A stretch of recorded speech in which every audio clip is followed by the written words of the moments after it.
दिल्ली का हो या चाहे चुनाव बिहार का हो, उस बारे में कोई तकरार करने की, कंप्लेंट करने की ज़रूरत नहीं। सब हमारे देश के हिस्से है। अब बिहार का चुनाव है तो बिहार के लिए अगर बजट में कोई ज़्यादा दिया है तो हम उसका स्वागत करेंगे, लेकिन उसके साथ सभी राज्यों को भी अपना हिस्सा मिलना चाहिए। दूसरी बात है कि बिहार को पिछले बजट में 60,000 करोड़ दिया था, मेरे हिसाब से जो जानकारी मेरे पास है, पैकेज दिया था 60,000 करोड़ का, लेकिन उसमें से कितना खर्चा ये सरकार कर पाई है?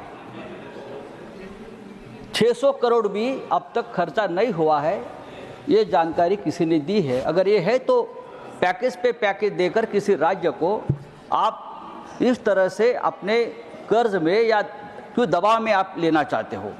सर, अर्थव्यवस्था को, हमारी अर्थव्यवस्था को आगामी कुछ वर्षों में हम $5 ट्रिलियन इकोनॉमी बनाने का लक्ष्य है और मैं उसका स्वागत करता हूं। लेकिन उसके लिए जो इंफ्रास्ट्रक्चर खड़ा करना चाहिए, बहुत सी बातें करनी चाहिए, देश की जनता के लिए भी बहुत कुछ करने की ज़रूरत है, वो मुझे उसमें से बहुत सी कमियां ये बजट में दिखती है। किसानों का इनकम डबल करने का वादा आप हमेशा करते आए हैं, लेकिन इस बारे में इस बजट में कोई खास योजनाएं नहीं है। कम से कम मिनिमम सपोर्ट प्राइस की जो मांग है किसानों की, और उसके लिए आज भी पंजाब का किसान आंदोलन कर रहा है, ये घोषणा तो आप इस बजट में अगर करते तो ज़रूर हम उसका स्वागत करते। सर, देश की अर्थव्यवस्था बहुत बड़ी है हमारी, फिर भी हमारे देश की अर्थव्यवस्था आज भी कर्ज में डूबी है।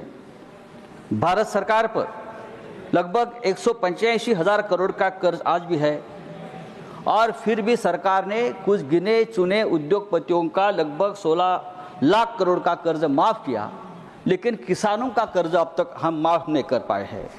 हमारी पूरी अर्थव्यवस्था 325 लाख करोड़ की है, और ये जो कर्ज हमने माफ़ किया है ये अर्थव्यवस्था के 50% के बराबर है। देश के हर व्यक्ति पर आज भी 1.25 लाख रुपए का कर्ज है। सर, सरकार कहती है कि मिडिल क्लास का बजट है। कैसे? आपने 12 लाख तक का इनकम टैक्स को छूट दी है, इसलिए ये बजट सिर्फ मिडिल क्लास का नहीं हो सकता। देश की आबादी लगभग 140 करोड़ के पार हो गई है, उसमें से ये 12 लाख रुपए इनकम पाने वाले कितने लोग हैं? इनकम टैक्स से ज़्यादा परेशान अगर आज लोग हैं तो वो जीएसटी से है। जीएसटी का भी सीधा असर इस देश के मिडिल क्लास पर हो रहा है। लोग मार्केट में जाते हैं, रोज़ लगने वाला सामान खरीदते हैं, और हर सामान पर ये कॉमन लोगों को जीएसटी पे करनी पड़ती है, और इसलिए महंगाई बढ़ गई है। अगर आपने इनकम टैक्स के साथ साथ जीएसटी के ऊपर भी कोई अच्छा एक पैकेज दे देते मिडिल क्लास के लिए, तो ये देश की जनता सचमुच खुश रहती, क्योंकि आज जीएसटी की वजह से महंगाई बढ़ी है, जीएसटी की वजह से व्यापारी खुश नहीं है, जीएसटी की वजह से बहुत सा एक बड़ा वर्ग है वो अपना कंजम्पशन कम कर रही है। ये सभी बातें हैं वो जीएसटी से जुड़ी है, लेकिन जीएसटी को आपने कोई कॉमन पीपल को जीएसटी के बारे में कोई आपने कंसेशन नहीं दिया है। दूसरी बात है सर कि आपने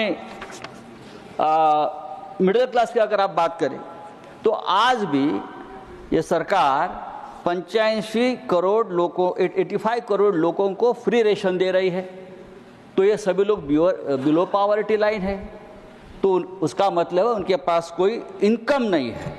देश में 15% लोग ऐसे हैं जिनके पास कोई काम नहीं है, वो बेरोजगार है पूरी तरह से, उनका कोई इनकम नहीं है।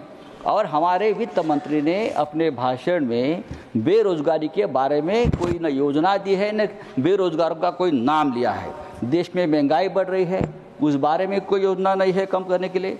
रुपया दिनों दिन गिर रहा है, उस बारे में कोई मजबूत योजना नहीं हमारे पास।